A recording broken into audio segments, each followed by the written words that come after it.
Yeah, this chapter is called The Face Beneath the Pillow.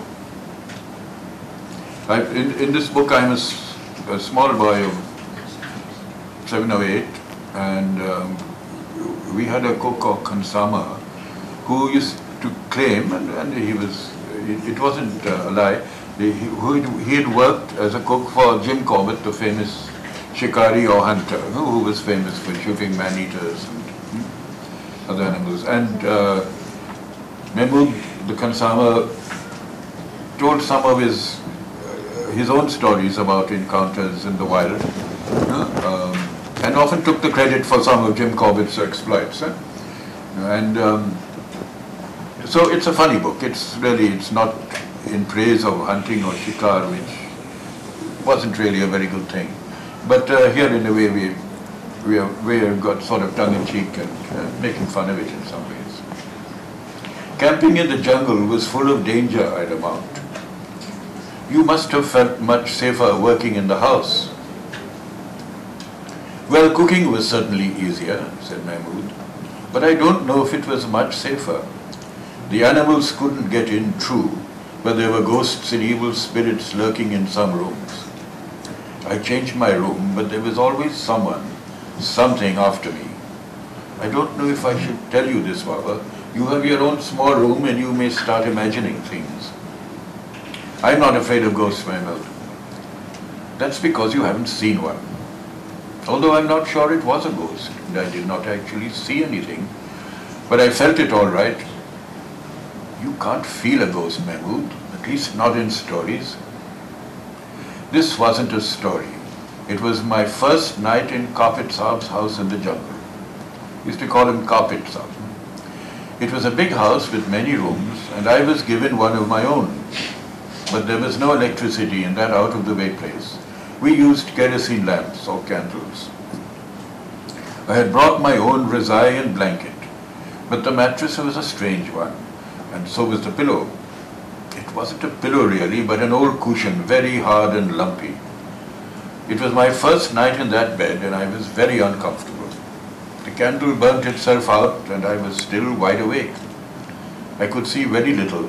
There was just a small window allowing a little moonlight into the room. I was almost asleep when I heard someone groaning beside me, groaning loudly, as though in pain. But there was no one else in the bed, and no one beneath it. The groaning stopped for a time, and then just as I was about to fall asleep, it started again. Groan, groan, groan. Now it seemed to come from beneath my pillow. It's quite an effective illustration. I turned on my side and slowly, carefully, I slipped my hand beneath the pillow. Now folks, this actually happened to me once. It encountered a hairy face, a gaping mouth, hollow sockets instead of eyes. Horrible to touch.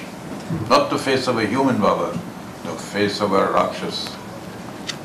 I tried to pull my hand away, but it was seized by that terrible mouth, a mouth with long, sharp teeth, teeth like daggers. It would have bitten my fingers off if I hadn't screamed and shouted for help. Corbett Saab and his sister and the other servants came running. As they rushed into the room with torches and a lamp, those awful teeth released my hand. Under the pillow, I screamed. Under the pillow. They looked under the pillow, but there was nothing there. I showed them my fingers. They were bleeding badly. A rat must have bitten you, said Corbett Saab's sister. But she knew it wasn't a rat, and she gave me another room to sleep in. And were you all right in the second room, I asked. For a couple of nights, Baba.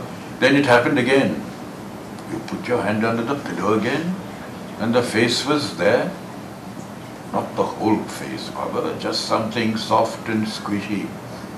I thought it was a snail under my pillow, so I got up, lit my lamp, and looked under the pillow.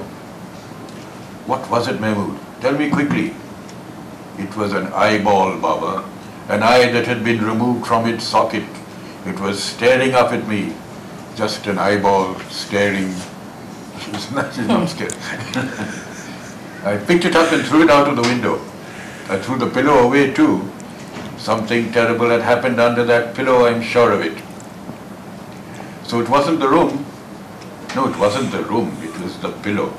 Next day I went into town and bought a new pillow, and from then on I slept beautifully every night. Never use a strange cushion or pillow, Baba. Terrible things have happened on pillows. So remember, when you return to school next month, take a new pillow and don't use anyone else's. After listening to Mehmood's story, I was always careful to use my own pillow. Even now, many, many years later, I carry my own pillow wherever I go. No hotel pillows for me. You never know what might be lurking beneath them.